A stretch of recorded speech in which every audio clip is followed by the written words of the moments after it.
Welcome to another episode of the Silmarillion sessions. We're your co-hosts, Dr. Cameron Thompson and Mr. William Lester. All right, I think I'm here. Oh, Well, I gotta hello, go stupid again. and contagious. How you doing? Oh, Oh, okay. All right. oh man. Just kind of the general tired and bitch, but other than that, it's okay. Yeah, Sure. How the about you? good. About the same. But that's all right. I'm glad it's not oppressively hot, but it's still rather chilly. I mean, it's like Yeah. April, Minnesota April weather, even though Isn't that it's strange? well, damn it, I mean it's June already. Yeah, it's very very uncanny weather patterns Yep. this year. Today is the first day we're cracking 70 degrees. Wow. Oh Yeah, wow. I know. I know. Almost like we're a month in having hot weather, and today it's going to be sultry and 85 or something like that here and rain. But yeah, it's very strange. So it's But you do know that there was these massive coronal ejections just yesterday, right? I don't know if you follow that kind of stuff, but we had massive what's two no? coronal ejections. The sun goes boom, and you get this coronal Okay. ejection, and it causes the northern lights to flare up, and so they're expecting a flare tonight and tomorrow. Oh So, really? Oh mhm, interesting. yeah, which is pretty, but also means the possibility of wiping out the grid and destroying all kinds of things. So Mm, there's that. Um, that the, colder, what is it? Colder, wetter, less predictable, verge of civil strife. It's kind yeah, of all that. right. It's No, like we're it's just entering the 14th century again. It'll be great. yeah, right. It's like crisis. What crisis? We don't need to worry Yeah, about population. it's interesting to me. I think the longer that I study paleohistory, Life Cameron, the finds a more, way. yeah, right. The more I study paleohistory, though, the more I get this long strand of consciousness of Yeah, understanding yeah. what's actually happening, and I don't get quite so bent out of shape about certain things. Hmm. Um, Even things like this coronal mass ejection or the change in climate or the change in politics, whatever. I'm just like, yeah, sorry, that's the way it is. But it's tough on the young, I think. It's tough on younger people because they're all like, I have no future, and I never, they've been conditioned. They've been conditioned in that way too, because so and I many of think, them have not been given a yeah, future. yeah, Right. yeah. I mean, I think that's very true. And the idea that, well, I mean, there's this particularity or peculiarity of modern society. And I mean that in the broad sense of like not the 19th century, but going back to, pre-Reformation. Yeah, I mean, essentially, the shift in the shift in weltanschauung that Mm. manifested both in Protestantism and post-Trent Catholicism. Yep. You see, essentially the shift in the European world view and culture and all of that society that gave birth to capitalism and then industrialism and Yep. world expansion and so on. All of that leads into this, and we've seen it, evolve precisely this society that is um, predicated on, because with the doing away of a real sense of rootedness in a Yes. long timeline and a tall sort of cosmic hierarchy, Yeah. all you've got is the imminent institutions and frames that you've created, and so that's why everything becomes. I mean, your whole world rises or falls on the next election or Hmm. your company's stock rate or whatever in ways that are really radically aberrant Yes. from the norm for human history, Yep. where I am part of I am Kunte Kinte of this long whatever, and you're part of this. You have a sense of of a longer being, and you're just one manifestation of that longer consciousness. Yes. Um, and I think that is really peculiar in the modern world in general, and then more specifically as we've honed in. And I think modern empirical science follows the same pattern of the goal is to get down to the most specific microparticle that makes the magic happen, whatever it is. Which is of course absurd because things don't, right? Things actually work in in the larger clusters. But as we've gone over the last century, more and more refined and more specific, people live or die based on the outcome of even, I mean, in the last 10, 15 years, people are increasing in the States and a little bit more increasingly in Europe as the bug has caught more here too. Because prior to 10 years ago, we had bigger issues, right? Still have bigger issues, but we watch TV now more, so it's, you know, but even like like inconsequential election years or whatever. Like a couple years ago, even last year, right? Folks in the States are willing to just absolutely lose their cookies over the fact that some local senatorial, like not local would matter, but as a micro third tier senatorial office junkie didn't get the position or whatever. See, therefore this and the other thing. Like, really, that just doesn't have really any impact on anybody's life, except even Yeah, them, well, yeah. even that person.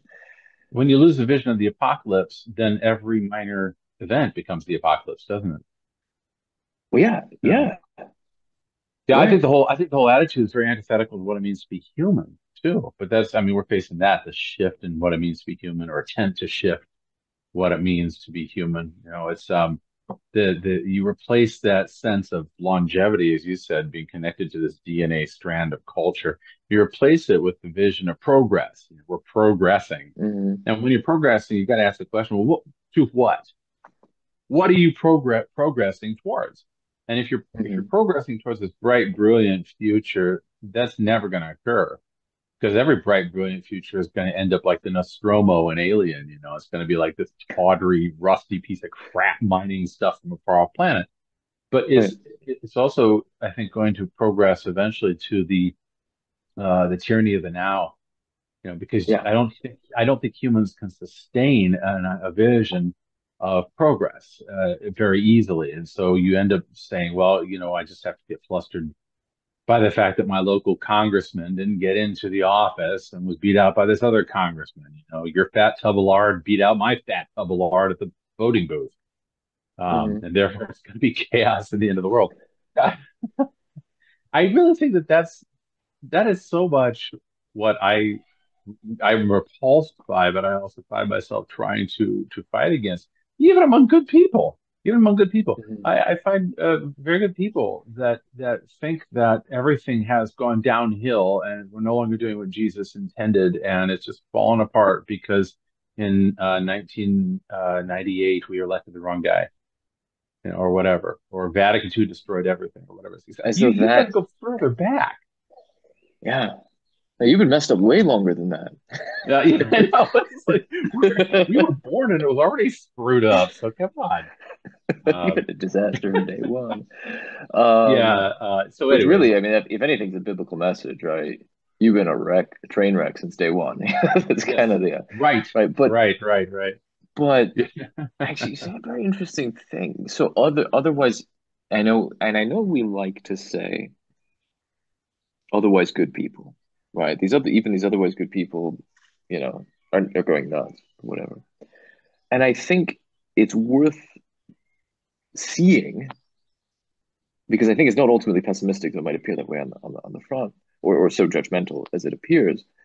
Is that there are philosophers who would say by definition they're not good people. They're not being good at being people, right? I mean, this is a very Mhm. Aristotelian notion, or even Plato for that matter. Any of the ancient Greeks, the notion of virtue, like ex arete, as being well lived, is that if you're that, like if that's your state of mind, it means you're living into certain conditions where this is not flourishing. Yeah. Right. Um, Yeah. It's what the psychologists right. call neuroses, right? Right, essentially. Otherwise, good people are totally neurotic, but Right. otherwise Yeah. perfectly Under that healthy. slight touch of Perfectly healthy otherwise. Well, what that's actually is this is it pretty from core unhealthy state. that funny line out of the funny thing happened on the way to the farms? It says she's perfectly healthy, just a slight touch of plague. Such a flag. Yeah. So yeah, so to that end, I spent this weekend. I was invited, very graciously invited to a conference to discuss the founding of this school here in the Twin Cities, and it looks really good. I really admire what they're trying to pull together. And, and these folks, they've carried their household gods and led their son out by the hand, and they're trying to figure out what do they do next. So anyway, Hmm. got together with some really, really fine folks, and we were discussing how do you craft a curriculum and all this. And they put the break of their humanities, because they have humanities in junior and senior year. They put the break of humanities at the incarnation, right? The moment of the incarnation. That's fine. I can see that.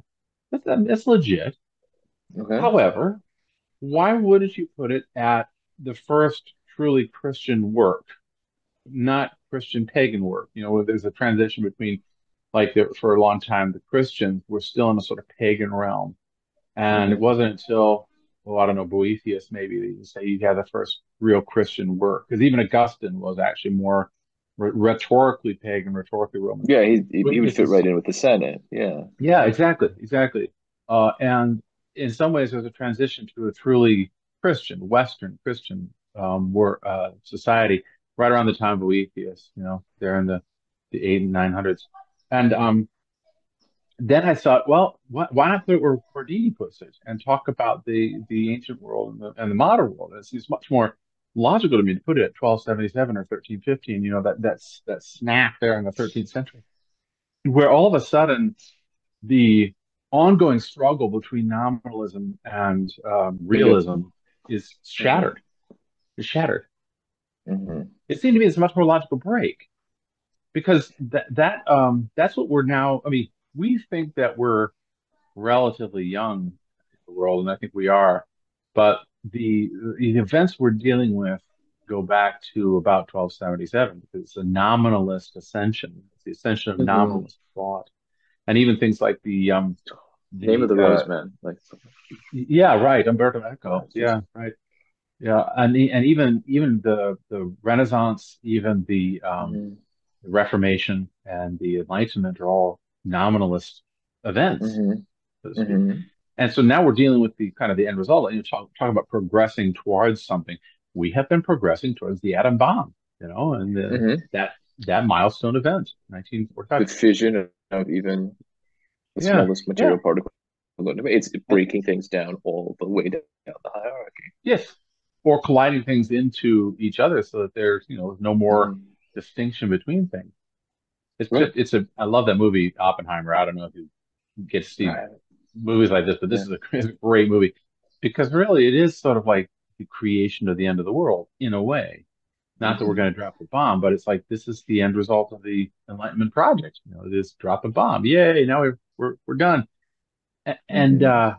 one you have to ask, okay, you've got that car now, Pooch. What are you going to do with it? You know, Fido. Once you catch that car, you chase that car. You're like, I'm the Joker who says I'm like a dog chasing a bus. I I wouldn't know know what what to to do with do it when if I I got it. caught it. Yeah. Yeah.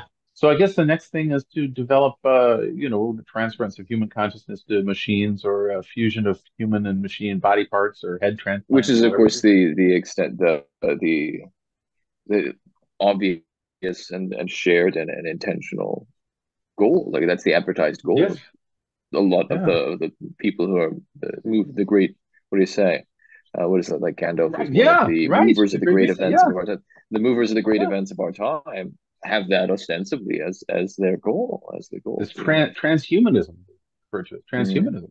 It's just like, Hmm. okay, we did the bomb, so let's do this now, and we'll have a Right. Terminator as well.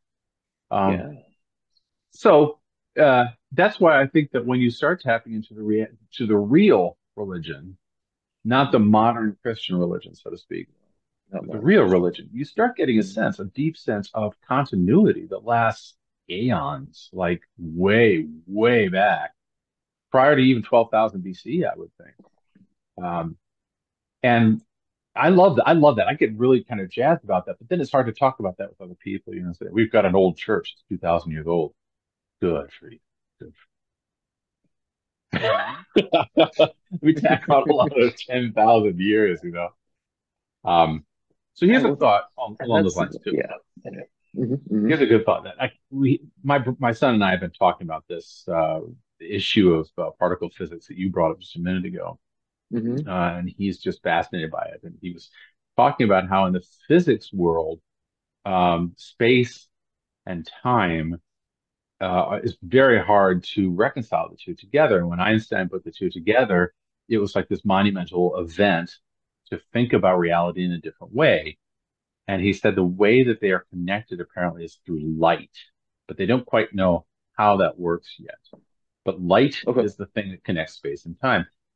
And it just got me to thinking again about that space and time are to some degree like nominalism and realism. They're like matter and spirit in a way. And they're kind of Okay. connected together by a third factor, a third element. So it's kind of like A is to C through B. A is to B is B is to C. It's kind of like that. So the whole process that they're trying to work with now in physics of trying to unite space and time is in some ways coming back around to the attempt to reconcile faith and reason that happened in the 13th century. It's just sort of a modern form of it in a way. And as Roland and I were talking about this, their big problem is they are trying to use a new language to talk about this issue without acknowledging that maybe there is a secondary realm, that there's a metaphysical realm. They don't want to acknowledge that. They want a purely materialistic explanation for everything. Okay. What a purely materialistic explanation that's going to get you to reintegrate material and the non-material. Yes. Yes. Okay. I know. It's like trying to fly a plane that doesn't have any wings or something. Yeah. Good luck with that. But it kind of just, blew my mind that that's still the attempt. Mhm. And it's been the attempt for God, a God-loving long time. And here was the thing that popped into my head when we were discussing this. I suddenly thought, wow, what if, okay, when you talk about spirit and matter, spirit, heaven, is normally represented with a circle. Matter, the earth, is normally represented by a square, the four corners of the compass and all that. And the Mhm. attempt is to unite the circle to the square. Or to put it another way, it's an attempt to square the circle. What does that result in? It results in the number 3.14 pi. Now that's ancient. I mean, that goes way back. And I've always wondered why the ancients were so obsessed with pi. It wasn't just because those Greek philosophers were so funky and just had nothing else to do. It was because Right. what they were doing was they were trying to do the symbolic uniting of these two concepts that they knew existed. Be- uh, because they weren't abstractions from the world. They were things you discovered. Mathematics was something that was already existent, and the world was based upon in the Platonic forms. And so they were trying to reconcile those two realms of spirit and matter represented in circle and square, and that resulted in this ongoing number, 3.14, that still has not been finalized, still not been worked out completely. Um, and I think that attempt then was broken in 1277, for lack of a better date. I think that attempt was broken because Mhm. suddenly they didn't. It wasn't just that the philosophical movement said, "Hey, there's no more circle. There's no more metaphysical." Not that. It's that they said the circle and the square have no meaning beyond the etchings on the page. Right. So what we're doing is no longer related to an attempt to reconcile anything real anymore. It's simply drawings on a page. Exactly. And in doing that, de facto, what it does is break apart the real, what's conceptually Yes. represented as a circle and square, is to now separate because this page is just a square. Yep. There is no circle, it's just a symbol. And Yeah, there is therefore no spoon. creating a fissure, creating a fissure between the transcendent and the immanent frame And and the and across the all these fallout of dimensions. the fallout of that is what we're seeing right now, which is Yeah, there yeah, is yeah, no all the meaning to way. language, Mhm. right? No meaning to language, no meaning to Yep. politics, no meaning to artwork, it's mere entertainment, no meaning to the definition of self, no meaning to genders, no meaning to societal boundaries. There's no meaning It's no meaning. in anything. Yeah, I and I was reading today, this is in the psychological world, apparently this is one of the biggest problems, is this complete collapse of meaning. absolutely, absolutely. Because there's no meaning, and people tend to get wishy-washy about meaning. They say, "Oh, what meaning? What's the meaning of that?" It's all this fluffy stuff. But like other words for meaning, because this is something that comes up a lot. in the work I've done in Europe is that there's not a single concept in all the different European languages that's an easy substitute for meaning. Really Um, yeah, it cool. gets good. So, but the closest thing, and this is actually a better grasp of it in English, because meaning can get so wishy-washy. What does it mean for you? What is your personal meaning? It's like, like what? Because in English we have this strong tendency to reify concepts. Every concept is like a tangible thing. At the same point in time, due to various historical development accidents, we have half a B of a language, and then there's issues about things having things feeling in a certain way because of historical developments. That meaning can be the concept of meaning, it can be pretty wishy-washy, right? We Yeah, talk about there's no meaning to X, Y, or Z concept. Okay, that's graspable. What's the meaning of your life?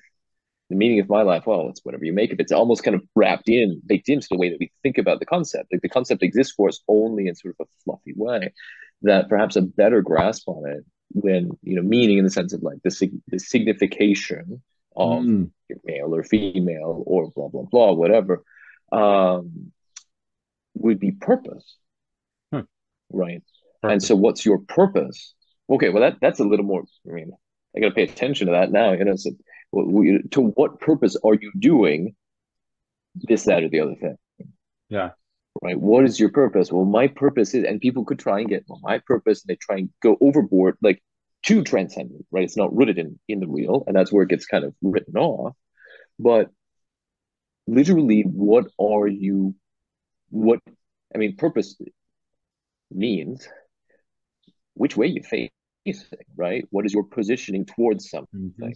hmm Are you what you aiming to do? What you fixing to do? What you fixing for?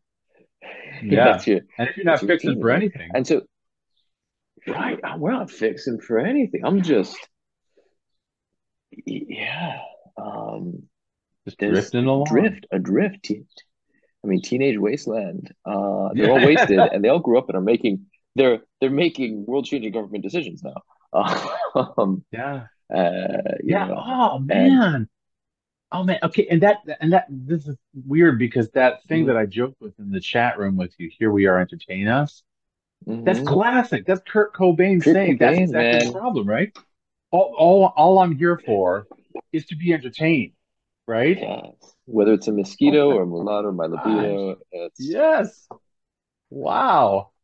That's really kind of I hadn't thought about that before. it all comes full circle, man. It's like it's all Yeah, I know. connected. I know. That's really wild.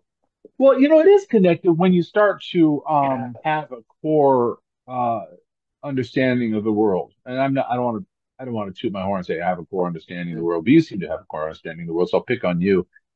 Um, when you start having a core understanding of the world, then suddenly you see these connections much more readily. You see that things happen in time not as isolated, discrete moments, but as moments that are actually connected to a much larger, if I could, DNA strand of existence. Mm-hmm. Mm-hmm. There are no accidents, as somebody said.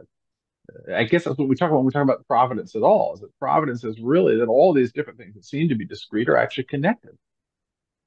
Yeah. Yeah. Hmm. I think Wow. it Wow. is, and there's something more deeply true to that than I think, at least I'm capable of giving words to at the moment. But the a couple of two observations come to mind, things that I've seen, Yeah. that I think can give us a fuller depth to that idea. And one is, so the reason that Persian rugs exist, right? We think, nice, beautiful, ornate Persian rugs made intricate. People in the, and we call them Persian. That's not necessarily, whatever. How things are. These are Chinese plums or Right. French toast. It doesn't necessarily, you stick. I hope everybody's following. Persian rugs.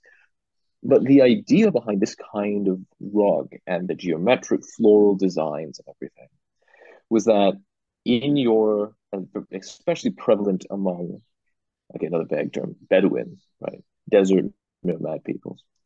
That you have this in your tent, practical purpose, I'm sure it's really secondary or tertiary to the fact that why are these things designed as they are, not just, why not just a camel skin on the ground? You'd be fine. Right. Is that the whole idea, as I understand it, was that this is the cosmos in miniature. It's the paradise garden Hmm. in miniature, either expressed through sort of cosmic mathematics as visualized through geometrical shapes, or through these sort of concentric flower patterns and all that, is that this is an oasis. It's what it does is it makes my tent, my tabernacle, it's the Latin word for tent, um, into the cosmos in miniature. And here's the Yeah. paradise garden right in the middle of it, and it's this Yeah. tapestry that pulls everything together. It's another, what in other places in the world is called the mandala, right? Right. And in the case of these rugs, you roll it up, you throw it on the camel's back, you pack the thing up, you roll it all up, and you move the next day. But the cosmos stays fixed, even though you're geographically moving. Yeah. And with the reason it's a tapeta, right? It's a tapestry. There's all these tiny microfibers. It's a picture, but it's made up of all these different pixels, these fibers that you get down into it, and it's like it's a jungle of different colored fibers. When you get down to one of these rugs, you look at it, and all of a sudden you're in peril in the night forest, and it's this massive efflorescence of color and growth and all that. And so this thing works at multiple levels, and it's there. And so these things are connected one to another, and they form Yeah. this huge mandala, or the basic principle mandala, right? Okay. Right. So let's leave that aside. So things are connected and all of that. And I want to say, I want to be clear. I don't think this is the same as what I feel is a really trite an inaccurate statement about providence. That some people say, why do bad things happen? I say, oh, well, you're just looking at the back of the tapestry. You got to see the beautiful picture on the front that God's actually weaving with these crazy threads. That seems to be too flat. I Yeah. That don't. metaphor doesn't work. That has a place. There are places we could put it, but it's not. That's not the thing. It doesn't really work. It's not the same thing as the desert tap rugs, right? Persian rugs. The other thing is when I was watching these Tibetan monks make this sand mandala, a huge thing, right? They took up the whole, I mean, a whole, what do you call it? Atrium theater space, Hmm. essentially. Okay. This whole big space. They laid out, you had 13, 14 of these guys in their orange robes and their funny dinosaur hats, and they're, making these things over a couple of days, right? They're pouring out the sand in this mosaic thing, right? To shape, right? It's like paint by numbers with colored sand, right? I mean, that's all you Yeah. do. It's a Right. big thing. And then oh, it's all wonderful, it's beautiful. And then there's this ceremony at the end of it where they blow it all away. And there's one level of this, I think, where people commonly interpret it as well, see, because the good Buddhist mindset, nothing is real, right? It's all an illusion. So we make this beautiful thing, and then it just all actually dissipates. It's all just ashes and dust. So the Stoic thing, right? It's all just spirit and Mm-hmm. dust. And I think that's, although there are currents of that in Buddhism, I think that's a very surface level understanding of what they're doing. A liturgical expression slide that is a formative ritual gesture of reinforcing this idea that it's just spirit and dust. I don't think that's what they're doing, because when you create things, it's not just that it's going away, but you're actually not annihilating it, because the grains of sand, as well known, still exist, right? Right. We've just dispersed them so you can't see them. But what it does then is the fact that if you look at the whole arc of the creation and dispersion, literally with big fans blowing the sand, the dust, colored dust away, it's not going into nothing. It's kind of dispersing everywhere, like smoke from an incenser. Is that the whole arc of the activity is not a coming into being and a going out of being so much as it's a showing the connectivity of things, and it's one expression. It's like a flower blossom or Mm-hmm. sun shining through a rose window only for, only on a certain day of the year, because that's how the architect designed the whole temple, was for the light to penetrate through at a certain point to a certain picture on the opposite wall one day a year on a particular day and time moment. It's like that kind of thing. We get this glimpse of something and it disappears. It Right. doesn't go away. It just disappears. It's out of sight, and it might show up again somewhere else, and then disappear and show up Yes. somewhere else again. And I think Which, that because that's what's happening at a fractally at all different yes, levels. that's the universe. Yeah, like I get a glimpse of the divine over here. Uh, It doesn't mean that the thing was somehow magical and was not magical, then it is magical, then it's not magical anymore. So much as there was a, a glimmer, a sparkle of the face of God, yeah. Yeah. Yeah. Yeah. and that can still be up there, and there can be this moment or that moment, and there's a way in which the things are connected too. So But a flippant comment 20 minutes ago about Kurt Cobain somehow working its way back into the conversation isn't just sort of like, well, actually by chance you're conditioning your mind as its course of thought happened. Even all of that is like, yeah, actually that means that there is a directionality to things. right. There is an interconnectedness even in our own even in our own conversation. There are other forces at work, and Yes. that's not cheapened that's not disproven by the fact that those forces are also mediated by other things that we've been recently doing. Which is what Gandalf says to Bilbo at the end of The Hobbit, right? Yeah, Just because you exactly had a right. hand in the I prophecies think doesn't it's mean you discount them. Right? You're a very fine right. fellow, but I like you very much. But you're a very small guy in a very large world, right? Um, and I'm Right. assuming when you say that they disperse the sand with fans, you're not talking like a leaf blower. You're talking like actual like paper fan.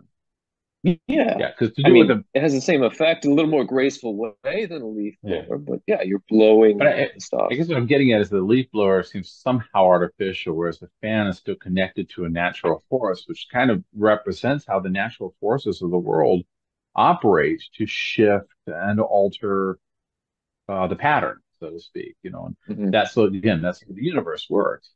That's the way God works in the universe, I should say, to be more accurate. Um, and Mm-hmm. God doesn't use a leaf blower. uh, but if, for instance, in creating that sand thing, they give the audience and themselves a brief reminder that they are involved in this pattern of great beauty, I'm assuming. Mm-hmm.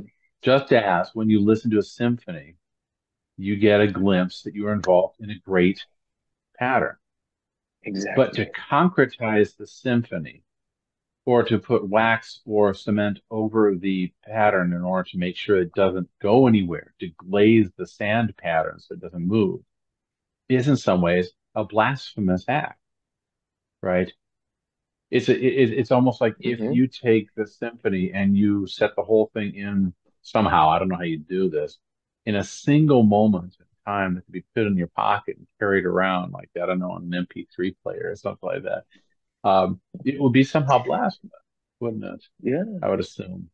And I'm not, Yeah. by the way, I'm not doing this as a sort of skillful way to get into Tolkien, but isn't it interesting that the first real act of quote unquote sin in the world of Arda is the crafting of something of immense beauty to capture the universe? Exactly. Because what do the Silmarillions do? They Yeah. capture the light and they freeze it. And now Yeah. this is, I mean, essentially, it's the light of the trees in your pocket. I mean, Yes. it doesn't fall so far as capitalism, but it's the first step in that direction. It's like thousands of songs in one single player that you can carry around with you and have at your fingertips and you can rule over them. Right? And what happens when you play them all at the same time? Like, even What if you take, happens? it's just cacophony. Absolute. Yes. I mean, Yeah, yeah, yeah. a leaf It's blower like sounds some more sweet. it's a leaf blower. Like a PDQ bach thing, put the leaf blower into the symphony somewhere. No, but it's like I've always thought that the making of the Silmarils is purely a amoral action. In other words, it's art, it's beauty. What's wrong with that? But what if what Tolkien is suggesting is that there is an element of the dangerous or the blasphemous or the violation in what Feanor does. I mean, certainly you could see the events after that being blasphemous and a violation of nature. You know, the kinslaying, the oaths, the flight of the Noldor. These are not good things. But isn't this that is exactly right? But but people say no, but right, but they fall after, right? Somehow because it seduced people, you know, I mean, it's a pretty thing, and the people fight over pretty things. But this is exactly the argument that Mary Shelley's making about what Victor Frankenstein does. Like he creates life. Oh, Isn't yeah. creating like isn't that intrinsically good? Because he's of that mind. He thinks this is all going to be a beautiful thing. And in fact, he's doing it ostensibly to make a beautiful thing. And He's to save making a man humanity. with strong arms and a tan who's supposed to be Yep. tall and Yep. strong. Yep. And then all of a sudden it Brilliant. becomes animated and it's like, oh my God, that actually is quite ghastly. Yeah. Brilliant, though, that Ghoulish. because I've always taught Mary Shelley's Frankenstein that the monster is not the movie version. He's not got a flat top Yeah. and bolts coming out of his neck. He's No. described almost more like a who's the famous silent star film actor who did this Sands of Araby? Yes, He's like Valentino. Valentino. It's like Valentino. That's what he Yeah, looks like. that's You know, exactly and what he's yet aiming for. there's something horrible about it. That's really interesting. And of course, that book is written more or less as a critique of what was actually already happening there in the Enlightenment period, wasn't it? Exactly. Yeah, Yeah, exactly right. yeah. Exactly right. Wow. And so Feanor tries, so it's the same kind of action. One of them is doing it with flesh, and the other's doing it with, we don't know what, somehow animate. Yeah. But it's actually very interesting. It's described like exactly the same way. But what is it that Feanor does? He doesn't just make a gem that somehow shines with the light of the trees or mechanically captures the light of the trees. They said, no, the light was to the crystal as a soul is to a body. He animated inanimate matter. That is exactly the same thing that Victor Frankenstein does. Yeah, you know, there's a scene in Oppenheimer when after they've exploded the bomb, the character Oppenheimer, the character, looks up to see this cloud going up in the night, and the way that it's filmed is absolutely magnificent. It's so beautiful. It's like this sun like rising and the light and this sort of like sparks of energy coming out of it. It's like some kind of I don't know. It's like some ethereal power coming into the world for the first time, and yet it's set against a black backdrop of the nighttime. And so it's almost like you're watching this demon of tremendous proportions coming into the world suddenly. But it's a beautiful demon. It's really What interesting. is that but a Balrog? Yeah, I This is know. I know. exactly That's what a what I was thinking too. I was Balrog thinking of is, isn't Balrog. it? Yeah, yeah, yeah, yeah. Like, You know, and really cinematically, good looking Balrog. Yeah. baby, you're hot. That's right. Um, but even in the book, you know, this is one of the quibbles I always had with Jackson. Is that he made his horrible creatures really nasty, horrible, disgusting, and all this, and it kind of strips away some of the nuance, some of the what would you call it? I don't know, complexity, I suppose, of his evil characters. Because he oftentimes describes his evil characters as having either sympathetic motives, like with the conversation between the orcs at one point, or else having a beauty to them. You know, it says that Morgoth and then Sauron later came as a beautiful form to the elves. Or Yeah. even with the Balrog, he describes the Balrog of a creature of shadow in the middle of flame. And he kind of leaves it at that. He doesn't describe it much more than that. And so you're really left to your imagination. And artists have depicted all sorts of ways. They went with a sort of, I don't know what it was, like a medieval dragon style that was done by Alan Lee, I think, designing Hmm. it. But it kind of, it wasn't scary at all, I think. The scene was good. It's a good movie in the scene. But the character, the Balrog, loses this nuance that he has in the book. He's much more terrifying in the book because there is the possibility that he is absolutely beautiful, that you're looking at a character, a fallen angel, who would be beautiful to behold, and yet you've got to get the hell out of the way of that guy. Do not tango with this guy. Like Rudy I think Valentino on that's fire.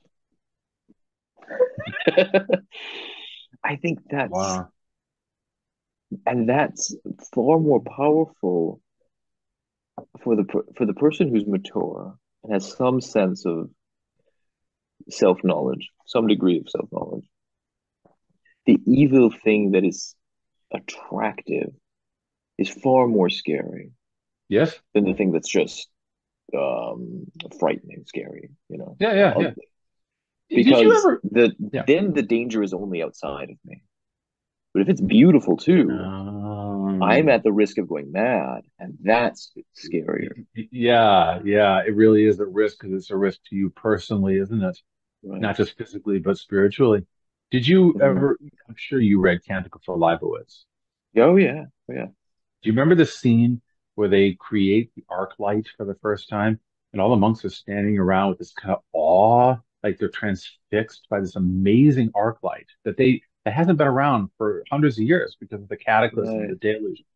They Hmm. rebuild it according to certain specs that are found, and they're all standing there in awe and almost like mesmerized by the beautiful light. And the abbot is the first to shake himself out of this spell that's been cast on them. And he says, turn it off and never turn it Right. on again. Turn it off and never turn it That's on again. right. It was a terrifying scene in that book, really. Because you got exactly what you're talking about. It's the sense that what has the potential in his book for nuclear war, what has the potential to become utterly destructive, destroy everything around it, can sometimes be gorgeous, Yeah. mesmerizingly gorgeous. And that's where the danger lies, isn't it? Not in Hmm. these slimy creatures, but in the creature comes to you and says, "Hey, I got a great idea. Why don't we do that?" Yeah. Yeah, yeah, A lot of yeah. ads on Facebook for that right now. There's a whole nother can of worms right there, isn't it? Look at this sexy Oh, new version of the PC, whatever it is. Look at this yeah. great way to buy digital books. Look at this wonderful thing that's going to make you able to connect with people thousands of miles away. Isn't it slick? Yeah. Isn't Who it needs sexy? Don't you want people? it? You can just Who invent needs your own people? person now with AI, Yeah, yeah, yeah, yeah. generated CGI girlfriend. Never leave the comfort of your parents' basement. No, sure. Yeah, forget the fact that populations are dropping precipitously everywhere. You go and do your whatever it is you need to do with this AI. She'll Hmm. bend to your will. Like that poem by Richard Wilbur, I think, called Playboy. You Mm. bend them to your inexorable will. That's a devastating poem. I Yeah. forget who wrote that, but that one stuck with me since I read that as an undergrad. Yeah. My goodness. Okay, so do we And need to talk then, about Silmarillion? well, we haven't been. I mean, but see, isn't that, but that's exactly what it is. And I might be, I mean, spoiler alert, you're jumping ahead a little bit to the Akala, but um, in that attempt to bend things to your will, even, we're jumping across multiple eons here, bending light to your will, which is to, circle back to say to control space and time too, for that matter. If the physicists have anything to say about that. It's you yourself that actually get bent, Oh, yes. In more ways than right? one.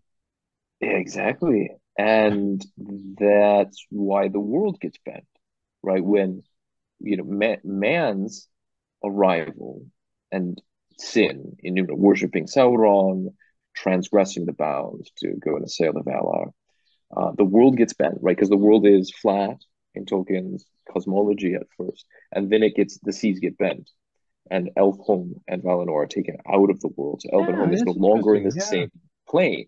It's literally on a different plane. And our world, it's not so that things have been like broken and separated, but literally Midyard gets warped and twisted Yeah. around that central will, Yeah. away from, like, it's like gosh, when I was a kid, we had cool science things when I Uh, was a kid. I don't know, there's little things you could buy in the store or whatever. I don't know what it was, something, and it, it'd react to heat or some chemical. And the paper, you have this flat paper, and it'll curl up at the corners and make, somehow there's like self-animate, yeah. the paper, cardboard, whatever, and it curls up away from whatever it was. Rather than vaguest memories, faintest memories of this. And that's the kind of thing. Like it's curling up away from what is good and in on itself. And so until in what a yeah, what you're left with looks like the original thing, but hollowed out. You know, but hollowed out. yeah, it's not the Exactly original right. thing anymore. It's like, did you see the movie The Founder? Maybe you didn't. It's a No. great modern movie called The Founder. It's a Michael Keaton, and it's about the guy who made McDonald's what it is now. Okay, and it's a Ah, classic okay. example of exactly this sort of thing because the original McDonald's brothers wanted an authentic burger made there in California, and they had strict standards and used only real ice cream and all this sort of thing. Well, this guy basically took their process and he industrialized it. He made it into a Henry Ford operation, and he discovered that if he did so, it would enhance the ability to spread it all over America and make money. But the real way he made money was by selling land to the franchises. And so McDonald's became a real estate operation, not a burger joint. And so Hmm. for all intents and purposes, scooped out the original idea of McDonald's from the McDonald's brothers, and he created a hollow shell encased in styrofoam packaging that looked like Literally the McDonald's. clams. Yeah. Yes. Wow. Yeah. And wow, how often that happens. You know, you scoop out the insides and you just wear the shell like a skin suit. Damn. There's a Aztec god. I forget his name, but Aztec god of corn, and the priest would literally wear the skin suit of a flayed victim, and it was to represent how the corn basically would be flayed and then cast into the earth, and out of that new life would come. But It puts the in it cornmeal could also be on. seen as something pretty horrible. You know, Yeah. That make you think twice before eating a chimichanga again. yeah, I know. Or yeah, there's also a Dante, I think, image. Dante is that image, I think, in Yeah. Inferno. Branca d'Orio, I think his name is Branca d'Orio. And Dante says, "Hey, I thought you were alive." And the guy's like something to the effect of, "Yeah, you know, sometimes people are so bad that the demons hollow out their soul and throw them into hell and then wear their body like a skin suit walking around in the Yeah. world." There's a That gives lot me of skin suits today, my chills. friend. Skin suits. Wow. So in our story here, this is really remarkable to me because Hmm. in our story here, it's almost as though Tolkien, I'm not saying he is, but it's almost as though Tolkien is talking about the Western experience here from the moment of that hollowing out of culture that happened there in the 13th century, where Hmm. one could make the claim that the West that we live in now is a hollow shell of the original form. You know, you could make the claim. I mean, you could also say it's just, well, it's changed and altered, mutated over time, and People yes, have made that claim. Yeah. but Right. but it's like Tolkien is suggesting that what even the hobbits and Aragorn and the others are dealing with in Lord of the Rings is they're dealing with a West, scare quotes, Hmm. that is not the same as it was when originally conceived in the mind of Iluvatar, maybe. Hmm. And it all began to go wrong. This is the moment of the fall here. It all began to go wrong when Feanor did this thing, um, creating that Silmaril, a pattern which is repeated during the course of the text. Right. Huh. And that's something that occurred to me as you were laying that out. I mean, we know that that criticism is leveled against the modern West, and going back to somewhere in the 13th century, things say start to go right, but noticeably depart. Right, there's a noticeable departure from the plan. Just say that, and the intellectual milieu that Tolkien himself was nourished on. There's very much that awareness. And so it would Yeah. not at all be strange. And we know he has the similar kind of criticism, if articulated, perhaps. We don't know. He may articulate it some way or another. You can tell that he's got feelings in that way. And what Same, given that. Now, the frame, the framework of the whole Middle Earth legendarium is that it's an ancient prehistory. Like this is all. It's not a different world, not a galaxy far, far away, right here. Um, and so back to your earlier comment about being part of a longer consciousness. This is Yes. something he very much was doing. That, like, if anything, it's his project. If his project is anything, it's that, right? It is connected with longer consciousness to the degree that ultimately we know we've got scraps and pieces. He was trying to then, like, the next step was to tie that to the Arthurian cycle and Yeah. Right. try and make where's the missing link. That was the unfinished work. I mean, that's his unfinished work, is the missing link between Middle Earth and Arthur, and bridging that into Anglo-Saxonia and so on. And then from there we can pick up the stream. We know how things get to here. But okay, so given that he's doing that, in other words, what is he doing? He's writing a story about the past, and especially the Silmarillion, broadly understood, the Quenta Silmarillion, the Alcalabath, etc., and of course the Unrest, are stories that show the spiritual forces at work behind the scenes of whatever's going on. Right? We're given Hmm. that very explicitly in the published Silmarillion, in the accounts of that are in the published Silmarillion. Less so, obviously, in The Hobbit and Lord of the Rings, though it's alluded to, it's expressly alluded to in very privileged moments. But it's not elaborated there in the way that it's elaborated in the Silmarillion. In other words, he's writing a story about the past, an ancient past, that identifies spiritual forces at work to explain those events in this ancient past, which is a very specific genre of literature in much more recent times relative to, you know, Bilbo's day or, you know, Arundel's day. Say, somewhere a couple hundred years before and after the BC AD changeover thing. Hmm. Um, Genre of literature of writing about an ancient past, be that Adam and Eve and Noah and the first generations, or be that looking back at, the 12 patriarchs, Jacob and then his sons, right, the different tribes, writing, in like the 2nd century BC about this thing thousands of years ago to explain spiritual forces there as a way of obliquely commenting on the present, right? This apocalyptic literature genre of the ancient, semi-ancient, late ancient Near East apocalyptic literature. I write about it, very ancient historical event, from a spiritual perspective, to give a commentary on what is happening in the present, Yes. to I like show that. those patterns that I see repeat. There's patterns here, but if I show you the archetype of the pattern back there, maybe you'll start to recognize. So, like Feanor with the Yes. Silmarils, that pattern plays out. And you'll sort of say, "Oh my God, that's exactly what's happening here, here, here." Yeah, because you can't see the pattern as easily when you're actually in the rug, so to speak. You know, Exactly. you And have to be so, sitting above it a certain distance right, away. right. Okay, so I like this. I like So really very much what you're suggesting. The Silmarillion is apocalyptic literature as a genre. Yes. Yes, I Yeah, agree. I agree. heaven's I eye think it view of is. what's going on.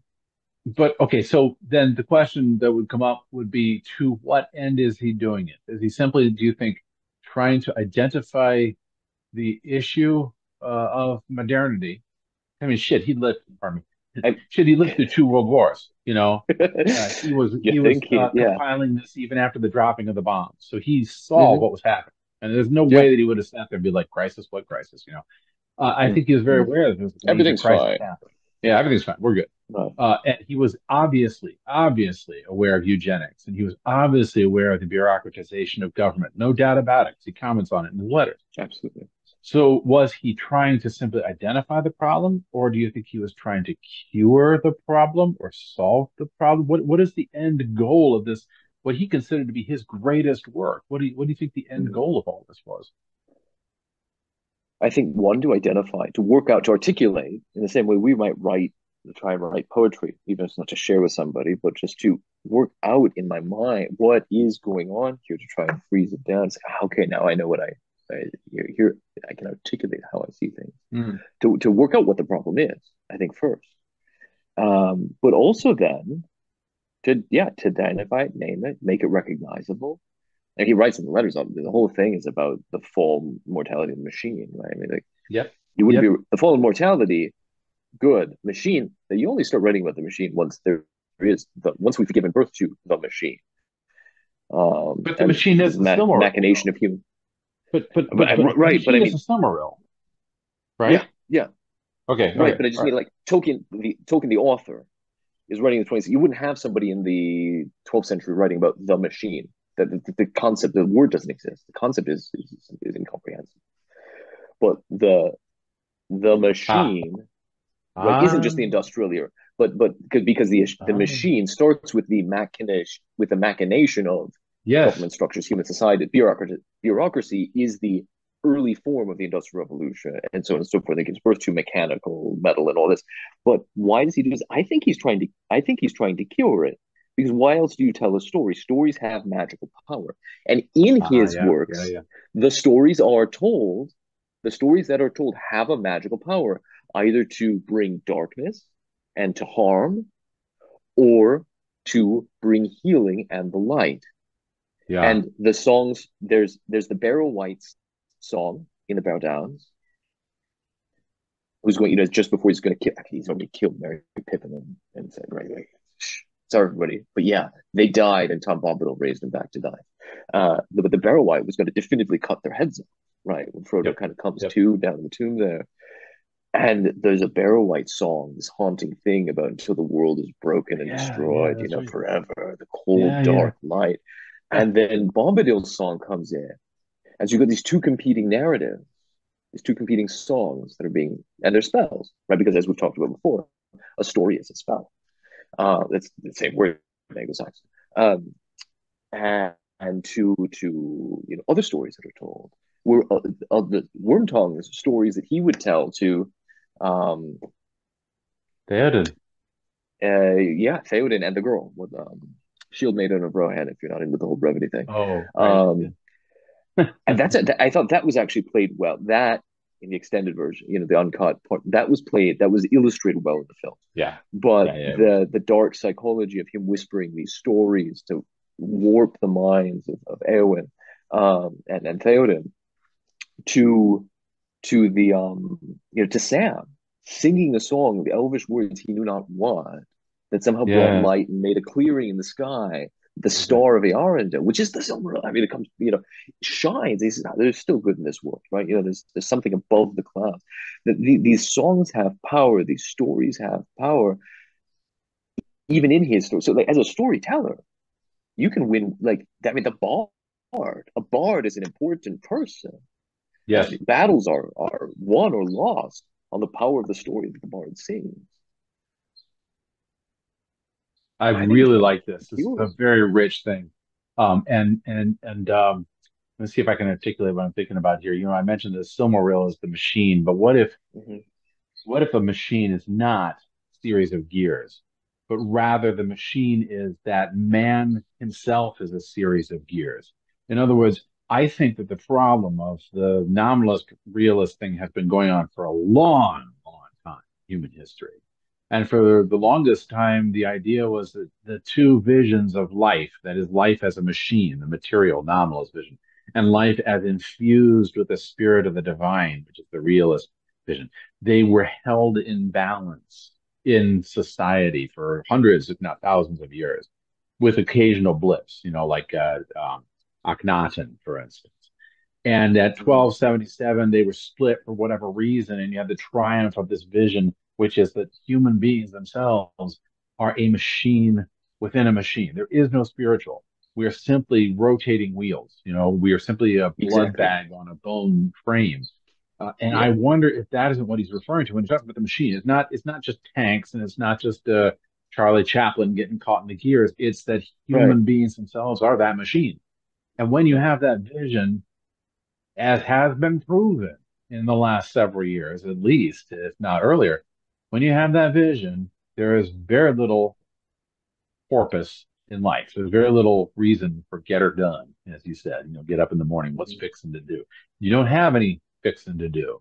Your fixing to do is to be the machine, the You cog. feel like a cog in a machine. It's because you Yep, are. That's the world because that you you've are. created.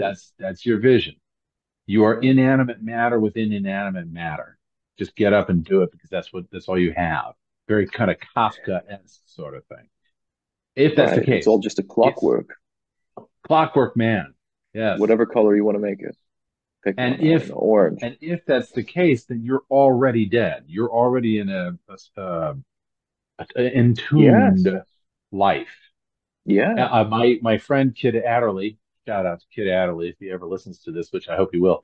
He made the observation that the riddles in the dark between Gollum and Bilbo are actually two contending worldviews. So all Hmm. Gollum's riddles are about the worldview of death and destruction and the physical triumph, Eats high And mountain down. yes. And Yeah. all of Bilbo's are about eggs and light and dandelions, and sun and all this Teeth this world of dancing like living. horses on a hill. Yeah, Yeah. right, right, right.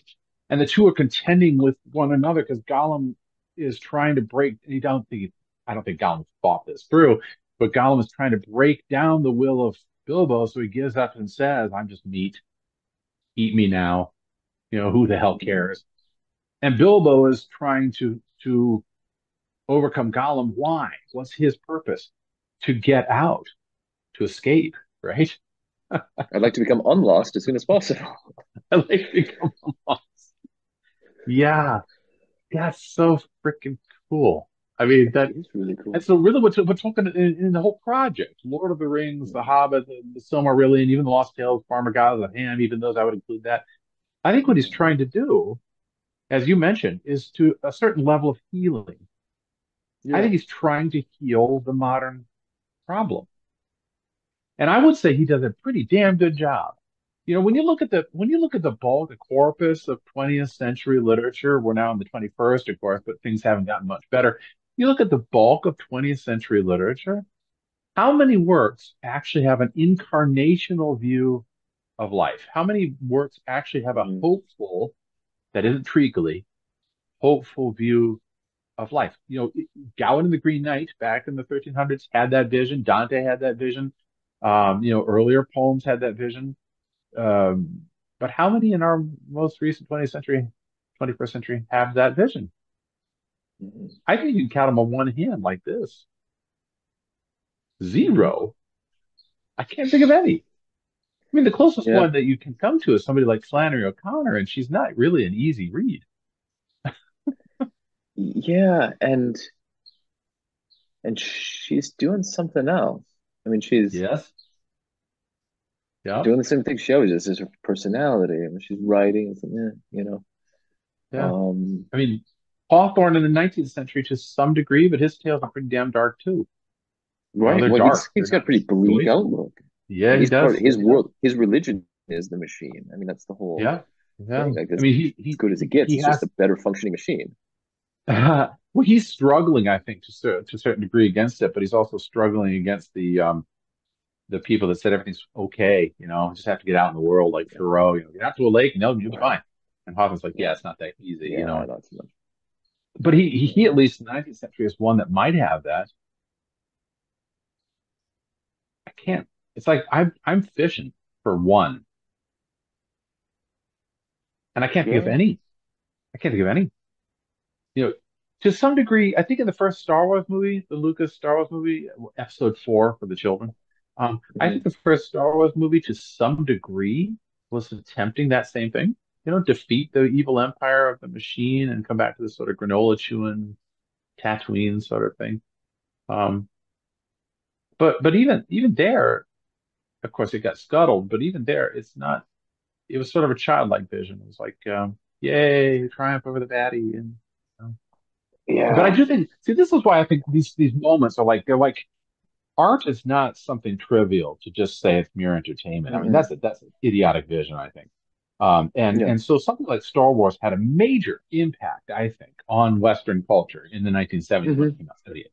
Attested Yeah. to by the fact that it had huge lines of people seeing it a second, third, fourth time. it just blew everything else out of the water. And the closest movie at the time was Silent Running, and who remembers that? It was a movie which just blew the box office apart, and it was a relatively hopeful movie. And I wonder if, well, on the one hand, I wonder if that isn't because people were starved for some answer to this issue that had come up, and you can see this issue coming up in general media. THX 1138, for instance, by Lucas, was a terrifying vision of this machine. So too was Koyaanisqatsi, by I forget the author's name, Romero, whatever. Another vision of this machine-like life that we're trapped in. Silent Running, Soylent Green, Planet of the Apes, Hmm. all these different movies that we're talking about how things have just gone really, really bad. It's people, Soylent Green's people. Um, and here comes Star Wars is like, yeah, no, we could defeat this. We could do it. And here's how we throw a torpedo into the tube and blow the thing up. It's kind of a childlike vision, but it was the same kind of thing that Tolkien was doing. In other words, Yeah, trying to find some yeah. solution. I think that's exactly right, and that's precisely what technically you mentioned. Farmer Giles of Ham. That's exactly what that's about too.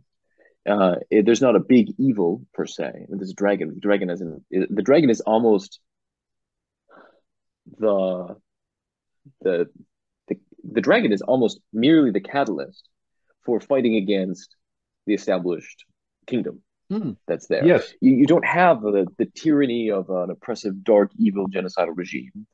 You've got the mind-numbing tyranny of a fashion-obsessed bureaucratic system Yes. Yes. that is the Bourgeois. Middle Kingdom.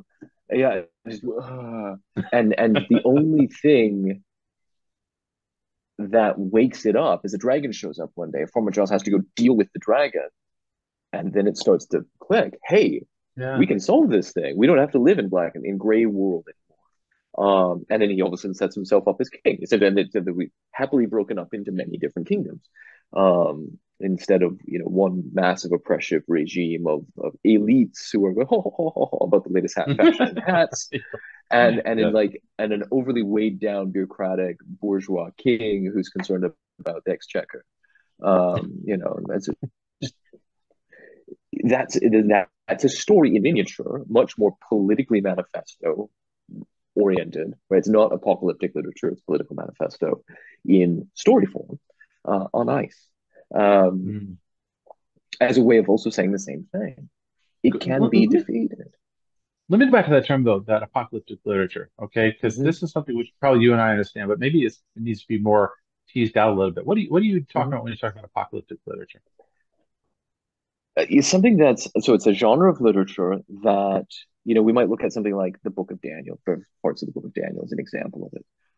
Parts of Isaiah, maybe certainly Enoch, and Jubilee. Some of these other works, say Second Temple Judaism. That's where people Okay. usually, might be familiar. Anybody who's familiar with the term probably is familiar with sort of um, that kind of stuff. But there's a whole range of these things. You see a lot of it flourish at different times in different places. One can think predominantly of a lot of Anglo-Saxon literature is Yep. precisely of this genre because they're taking from the same Near Eastern tradition, as I mentioned. As I mentioned before this night, there is very strong connection between Anglo-Saxon literature of the fifth, sixth centuries, fifth, sixth, seventh centuries, and ancient Near Eastern literature for Hmm. various reasons of historical accident or providence. But the idea of a um,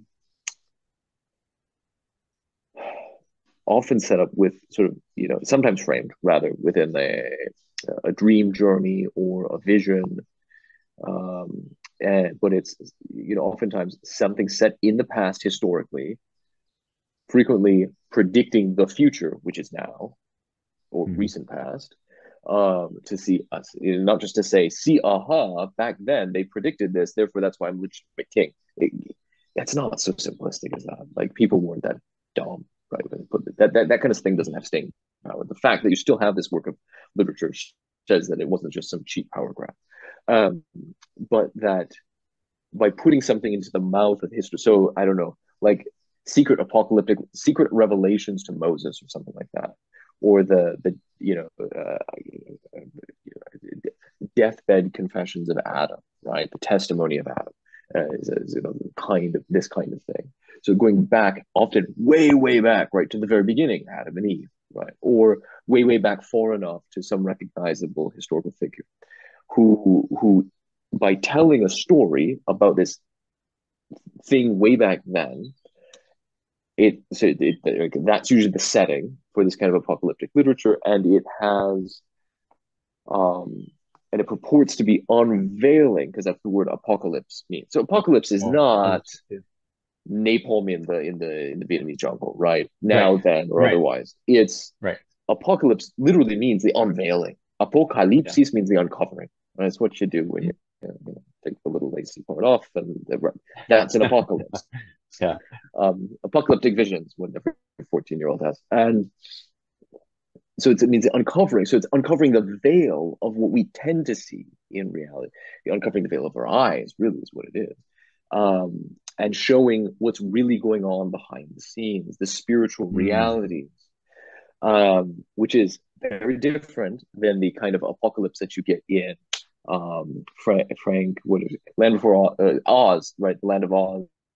There's the great powerful wizard behind the curtain, right? The unveiling, the apocalypse is a pathetic guy with machinery, right? Hmm. That's thing you're saying about what's going. So that would be, I suppose, a sort of micro apocalypse of look at the machinery inside. We almost want to say pull aside the veil and see what's under the hood because we're so conditioned by machine metaphors. But the idea of apocalyptic literature is something that's unveiling the reality of the spiritual forces at work at the super high level. So you can see the pattern in the carpet, the pattern in the rug, and not just, peeling through the weeds, getting tangled up in things.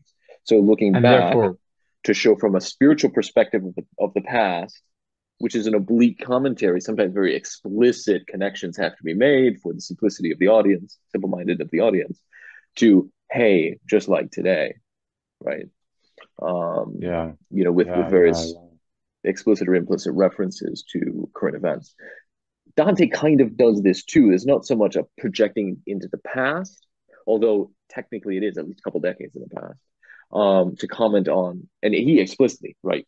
Let me take this moment about finding this person in hell, purgatory, or otherwise, to comment on the current political situation in the Republic of Florence. And he does this a little bit more explicitly. It's not exactly apocalyptic literature. It's a different kind of. He's having a dream vision sort of thing. I went on a mystical journey. Let me tell you about it. Rather than whereas what Tolkien is doing and what a lot of the ancient second century BC Near Eastern literature is doing is projecting something back onto the distant past, and we're going to recreate narratives about the life of Noah and these other things that were happening and all this. Talk about spiritual realities, what's going on, as a way of explaining the world, not only back then, but hopefully establishing the typeset of the pattern that let the reader understand you could apply to what's going on right now. Right, And therefore, John. Obviously, go ahead. John, in the book of Revelation, the book of Apocalypse in the Bible, usually towards the end, kind of the last one frequently, that's doing exactly that, often in a very rather explicit way where John likes to stop and say, well, let the reader understand, when such and such a thing happens, and so he's framing it as predicting a future thing because it's purportedly something that Yeah. happens in the past, much more recent past in his own lifetime, to talk about the spiritual realities of things at work in the world. And Tolkien is expressly doing exactly like if that's what makes Sure. apocalyptic Yes. literature, then the Silmarillion is expressly that. Yes. And this is in order that the person reading and understanding, those who have ears, letting them hear, those who understand it have a better chance of identifying the problem and therefore curing the problem after they have read this. Yeah. Okay. Like a medical And manual. this, yeah, like a medical manual. Yeah, right. And this rests on the natural human capacity for analog, right? For saying this is like this, which is like this, which is like that, right? So that if you see this in the past, you say, well, this is analogous because we're seeing the same pattern reiterated over here. So this is like that, and they both follow a sort of almost metaphysical pattern that is constant, that's an unchanging pattern, so to speak, even though the Mm-hmm. faces, as Campbell talks about, he says the masks change, but the actor is still the same, so to speak. Kind of like that, right? Mm-hmm. Yeah, yeah, Okay. yeah. So you can see the pattern and then Yeah. apply. And the reason I ask that is because part of our problem in the modern world is to say that there is no analog anymore. Analog is not part of the machine, right? The Mhm. analog is itself a fakery. It's a illusion or manipulation or rhetoric rather than a reality that we do as human beings. Hmm. Yeah. Um, I think it occurs to me that with that, this is often why I would bet, because I've read other things, like because of other things, those same authors, right? I mean, it's historic, it is ancient. Others. Um, it's a lot of times it's not explicit. A lot of times these things are written in a sort of code, not a Dan Brown kind of code, but you got to know you got to be a certain level of literate to understand this stuff. Just like the 12th century, 11th century, you had to be able to read and write in Latin and a particular kind of technical Latin in order to read the medical manuals. So like today, you've got to be literate in a certain kind of legalese in order to do anything to defend yourself in law. Absolutely. Is that you don't want, and today's bureaucratic thing is a little bit different, but the whole idea of you write in a certain kind of jargon. And in this case, we're talking about symbols that are a little, it's not occult, but the idea that not everybody's going to understand the fairy tale. You tell a fairy tale. Most people take it just as, oh, okay, it's a cute little fable. It's a story. The lady gouges her eyes out or whatever. Three little bears, eat the girl, whatever. I don't know what. My porridge is too cold. Um, but for those who are literate with certain symbols, certain other stories, tropes, things that they recognize, the patterns already established. They have the vocabulary. They have the like the phrase book of Hungarian phrase books. You can go to tobacconist or what you want.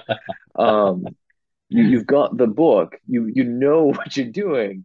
You'll recognize, hey, wait a minute, I know what this story is actually about, or this symbol means that, this means that, because you don't want just anybody saying, oh, hey, there's these patterns. I recognize these patterns. I'm going to go fix it because the untrained Mm. hand trying to go fix the thing could just absolutely destroy an already fragile situation. Right? Yeah, yeah, yeah, yeah. You don't want the farmhand picking up the medical manual and saying, oh, "Okay, grab a Yeah. scalpel. I'm an educated medic, and I'm going to go Or and or the university cut professor going, cousin Julian open and fix it." yeah, or the university professor deciding we're going to fix this by basically having a political movement.